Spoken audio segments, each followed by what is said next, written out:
자, 결국 이제 백엔드라고 하는 건 이제 백엔드 자체가 갖고 있는 데이터. 우리는 data.json이라는 파일을 갖고 있죠. 이 data.json에 있는 내용의 일부를 외부에서 구동되는 프론트엔드가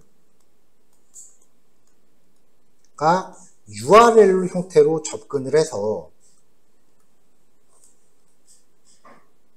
얘를 그대로 돌려주는 이런 형태를 구성하는 거예요. 이때 URL로 접속하는 거를 요청한다라고 하고요.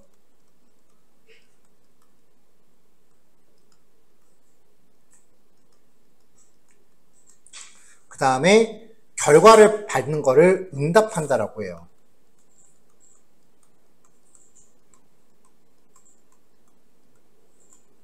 리스폰스.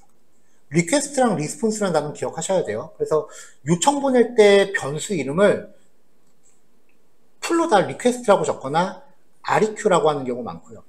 응답받는 데이터는 이제 RES 뭐 이런 식으로 변수 이름 적는 경우가 많아요.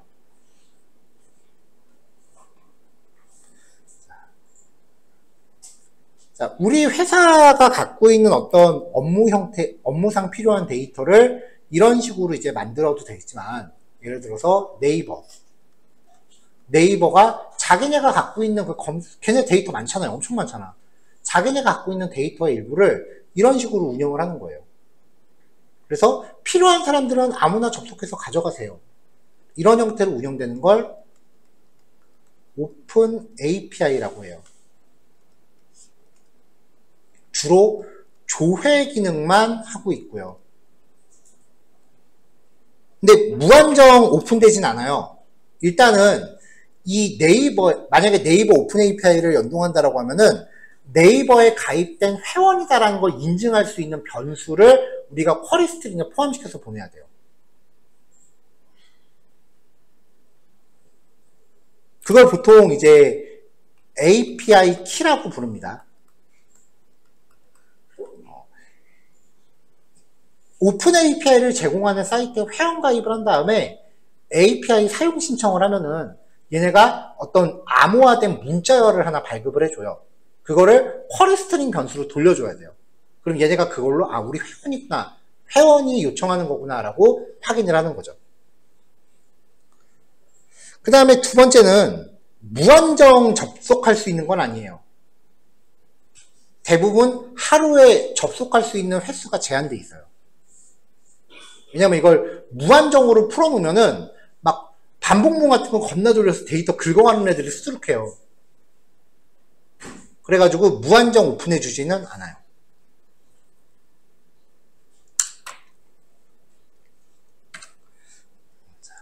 아직 우리가 실제로 백엔드를 구현해보기 전이니까 이제 실무 형태의 백엔드는 어떤 식으로 데이터를 주는지 확인해보자 라는 의미에서 오픈 API를 직접 연동을 해볼 거고요. 자, 브라우저 다 여세요.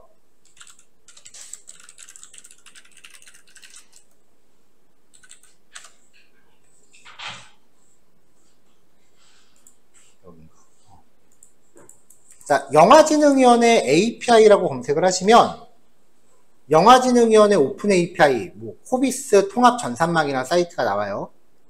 여기에 들어가세요. 회원가입은 각자 하시고, 회원가입 후에 로그인은 각자 하세요.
자, 그 다음에 이제 상단 메뉴에서 키 발급 관리 여기로 넘어가고요.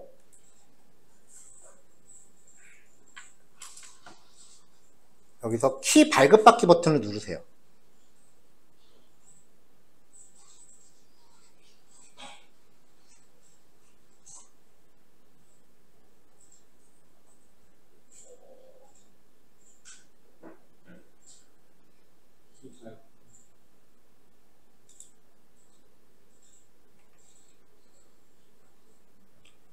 자, 사용 목적 관리명, 그 다음에 사용 URL 아무거나 별로 확인 안 하니까 적당히 입력하시고요. 약간 동의하고 키 발급 누르세요.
자, 이렇게 하면은 여기 발급키라고 하는 문자열이 만들어질 거예요.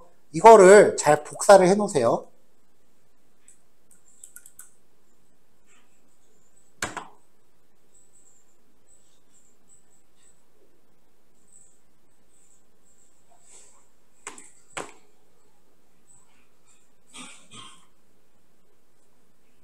메모장 같은 거에 잘 복사해 놓으시면 돼요.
자, 그럼 이제 이 오픈 API라는 메뉴를 보면은 제공 서비스라고 있어요. 이제 모든 형태의 오픈 API가 이제 이런 식으로 그 페이지를 제공하는데 이걸 통해서 우리가 접근해야 될 백엔드 주소가 뭔지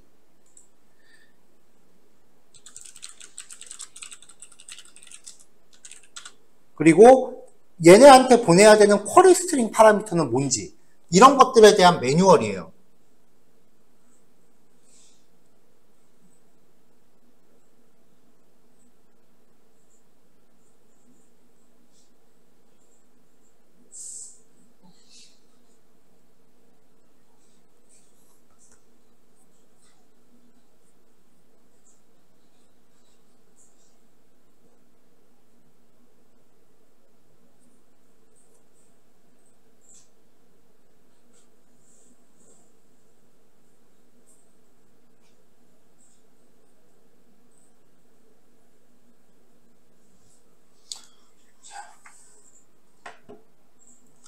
자, 여기 REST 방식이라고 하는 게 우리가 사용하는 오픈 API 방식이고요. 솥 방식이라는 거는 알려고도 하지 마세요.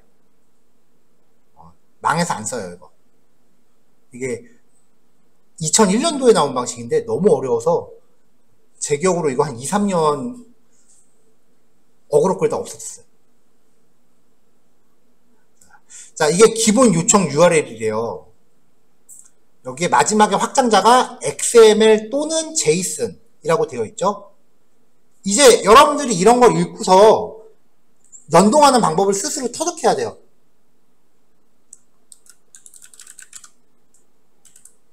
자, 뒤에 일단 JSON으로 확장자 바꿀게요. 요 주소를 그냥 이렇게 넣어보면은 안 나와요. 유효하지 않은 키값입니다 라고 나오죠. 자, 그 다음에 이제 조금 더 내려볼게요. 자, 아까 접속할 때 보내는 거 요청이라고 한다 그랬죠. 그래서 요청 인터페이스, 이게 우리가 얘네한테 딸려 보내야 되는 변수들인 거예요. 물음표, 키, 이퀄한 다음에 아까 발급받은 키 넣으시면 되는 거고요. 이런 형태로 문자열을 만들어줘야 돼요.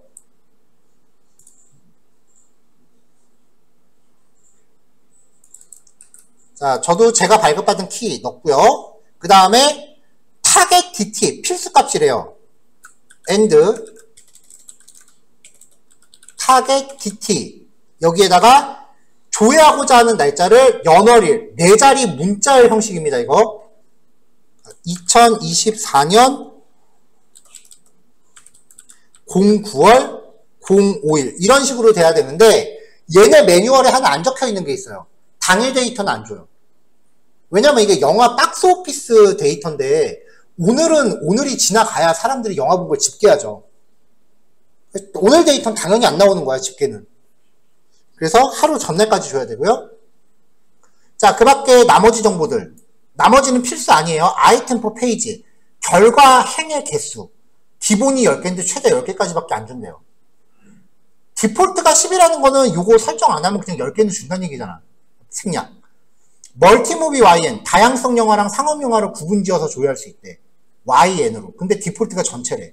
이것도 굳이 안 줘도 될 것 같고요. REP 네이션 CD, 한국, 외국 영화별로 조회할 수 있대요. K가 한국, F가 외국. 근데 디폴트 전체래.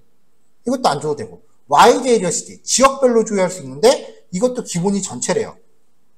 나머지는 줄 필요가 없겠네. 자, 이렇게 URL이 완성이 되면은 이걸 브라우저에 넣고 넣어봐요. 나오죠? 근데 문제는 이제 얘네가 보여주는 이 제이슨 데이터가 이게 뭔 의미인지를 모른다는 거야, 변수가. 그러면 그 다음에 이제 응답 구조를 봐야죠. 얘네가 우리한테 주는 걸 응답이라고 한다고 했잖아요. 그럼 이제 여기 나와 있는 이 응답 구조가 이 제이슨 키가 각각 무슨 의미인지를 뜻하는 거예요. 찾아보시면 돼요. 자, 얘네 데이터 구조 보면은 일단 오픈 API는 전부 다 목록형이에요. 그러니까 배열이 나올 때까지 찾으면 돼요, 일단. 자, 처음에 요 전체가 그 response.data로 들어오겠죠. 그 안에 박스오피스 리절트라는 제이슨이 있어요.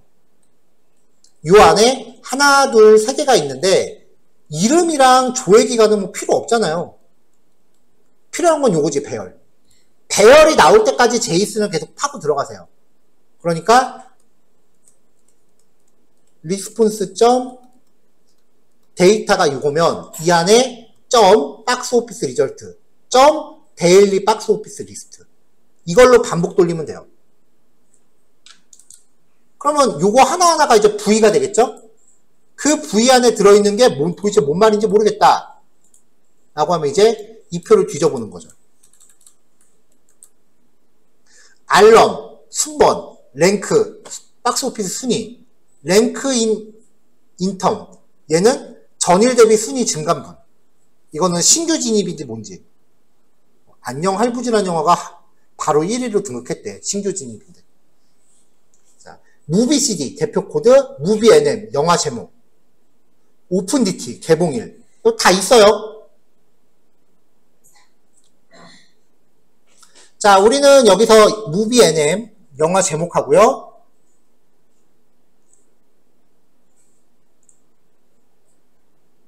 그 다음에 랭크, 순위, 그리고 아우디시엔티, 이게 관람객 수. 그 당일 관람객 수예요. 누적 관람객 수예요. 누적 관람객 수. 그리고 오픈 DT. 개봉일. 요런 정보들을 쓸 거예요. 나한테 필요 없는 건 그냥 버리면 돼요.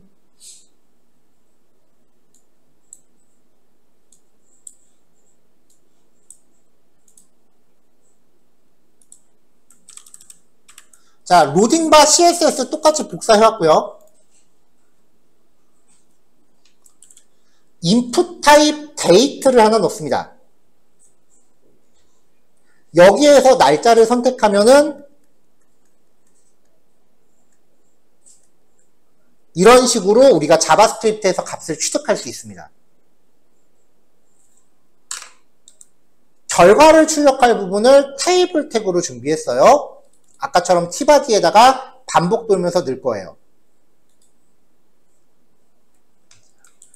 자, 이 타겟 DT에 대한 체인지 이벤트가 발생했을 때, 그러니까 여기서 선택 상태가 바뀌었을 때 작동하는 거죠. async 걸고요. 로딩바 띄웠어요. 결과 저장할 변수 넣고. 자, 브라우저에 접근할 때 이런 식으로 쿼리 스트링 변수를 보내야 되죠. 물음표 기준으로. 방법이 두 가지가 있는데요. 하나는 여기 get이라고 들어갈 때 여기 주소에다가 물음표까지 포함해서 이렇게 통째로 답한 URL을 주는 거. 이게 첫 번째 방법이에요. 근데 문자와 연결하는 게 아마 해봐서 알겠지만 은근히 귀찮아요. 두 번째 방법은 URL 뒤에 JSON을 하나 열어요.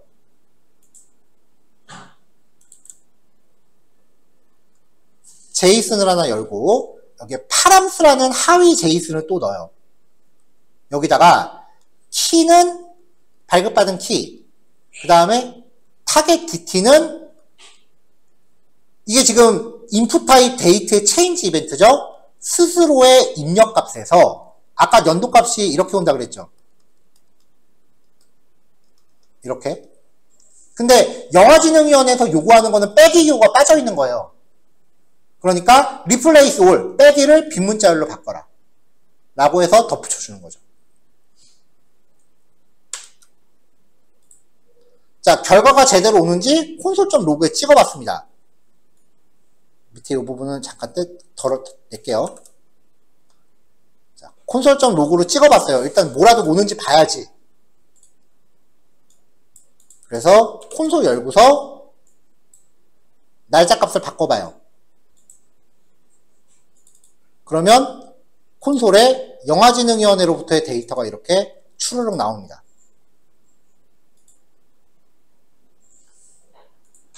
자, 이제 데이터 들어온 거 확인했으니까 리스트 바디 가져오고요. 자, 얘 같은 경우는 아까는 우리가 기존의 TR을 그대로 유지하고 계속 덧붙였죠. 근데 여기선 또 어떻게 해야 되냐면은 자, 이렇게 해서 데이터를 보였어. 그 다음에 다른 날짜를 또 선택하면 기존 건 지워야죠. 기존 거 지우고 다시 해야지. 이게 계속 누적될 수는 없잖아요. 그렇죠? 날짜별로 순위가 바뀔 테니까. 자, 그래서 리스트 바디, 아까 t 바디 영역이에요. 그 안에서 tr 태그를 다 찾아. 이걸 배열로 바꿔서 반복 돌려요. 그러면은 요 부위가 tr 태그 하나하나가 되겠죠. 리스트 바디에서 remove child, 자식을 지워. 근데 어떤 자식? 이 부위. 이렇게 하면 HTML 태그를 하나하나 날릴 수가 있어요. 사실 이거보다 더 쉬운 건 이거예요. 리스트 바디 점 inner HTML 한 다음에 그냥 다 비워버리는 거. 이게 제일 쉽기는 해요. 리스트 바디가 요거잖아. 위에 t 바디 요거. 이 t바디. 여기에 inner HTML을 빈 문자열로 바꿔라라는 거니까 안에 있는 내용을 삭제하는 거는 이게 더 편하긴 해요. 근데 요거는 우리 위경도 할 때 제가 한번 보여드렸던 코드라서 오늘은 이런 방식도 있다라는 거 알려드리려고 다른 방식으로 짜봤어요.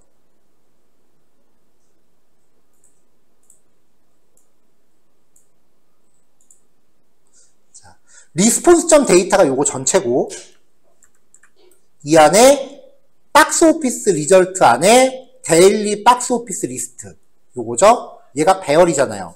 이걸 가지고 포이치 돌려요. 그러면 요거 하나가 V가 되는 거지.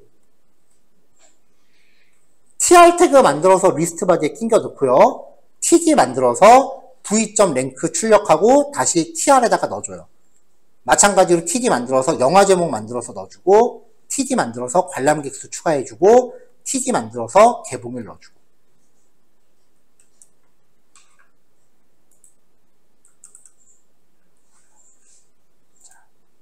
이렇게 구성하면 이제 실 데이터를 통해서 이제 관람객 순위를 표시할 수 있게 돼요.